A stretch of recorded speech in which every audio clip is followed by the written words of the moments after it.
Maxwell channel को स्वागतम सुस्वागतम। दुव्वाड़ जगन्नाथం ఎంత బాగా ఆడుతుందంటే ఇంకా కొన్ని థియేటర్స్ లో ఫుల్ షోస్ అయితే వేస్తున్నారు, కొన్ని చోట్ల అయితే 4 షోస్ కూడా వేస్తున్నారు। సపోజ్ ఐమాక్స్ థియేటర్ లో 2 షోస్ వేస్తే డీజే 2 షోలు, ఇతర సినిమాల షోలు 2 వేస్తుంటారు। కొన్ని రూరల్ ఏరియాల్లో అయితే ఇప్పటికీ 85% ఆక్యుపెన్సీతో ఆడుతుంది ఈ సినిమా। బన్నీ యొక్క న్యూ లుక్ అయి ఉండవచ్చు, పూజా హెగ్డే యొక్క గ్లామర్ అయి ఉండవచ్చు, వెన్నెల కిషోర్ యొక్క కామెడీ టైమింగ్ అయి ఉండవచ్చు।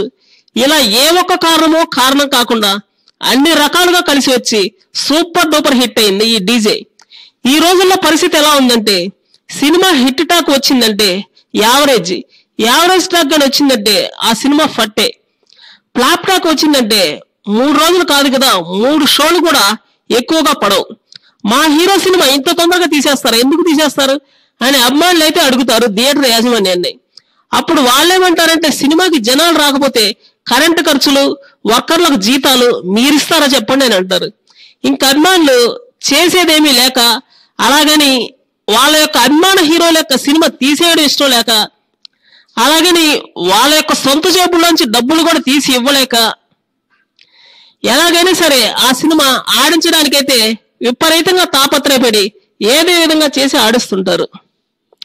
దీన్ని బట్టి మనకేం అర్థమవుతుందంటే అభిమానిగా ఉంటే జేబులో డబ్బులు వదులుకోవాలా అన్న డౌట్ అయితే వచ్చింది। కాబట్టి సినిమాను సినిమాగా చూస్తే ఎటువంటి అభ్యంతరాలు ఉండవనేది తటస్థ అభిమానులుగా మారిపోవడం వంటి యొక్క వీరాభిమానుల మాట। మనం ఒక తిరునాళ్ళకి వెళ్తాం, అక్కడ జైంట్ వీల్ ఉంటుంది, మనల్ని బాగా అట్రాక్ట్ చేస్తుంది, జైంట్ వీల్ ఎక్కి ఎంజాయ్ చేస్తాం, కానీ అంతవరకు అయితే పర్వాలేదు। అదే జైంట్ వీల్ ఇంటికి తీసుకెళ్తామంటే కుదరదు। ఇక్కడ కూడా అదే ప్రాబ్లం అయితే వర్తిస్తుంది। కాబట్టి సినిమాని సినిమాగా చూస్తే ఎంతో బాగుంటుందని కొంతమంది అమ్మాయిలు ఇప్పటికే ఓ డిసిషన్కి అయితే వచ్చారు। మరికొన్ని సరికొత్త వార్తల కోసం ఈ ఛానల్ సబ్స్క్రైబ్ చేయండి।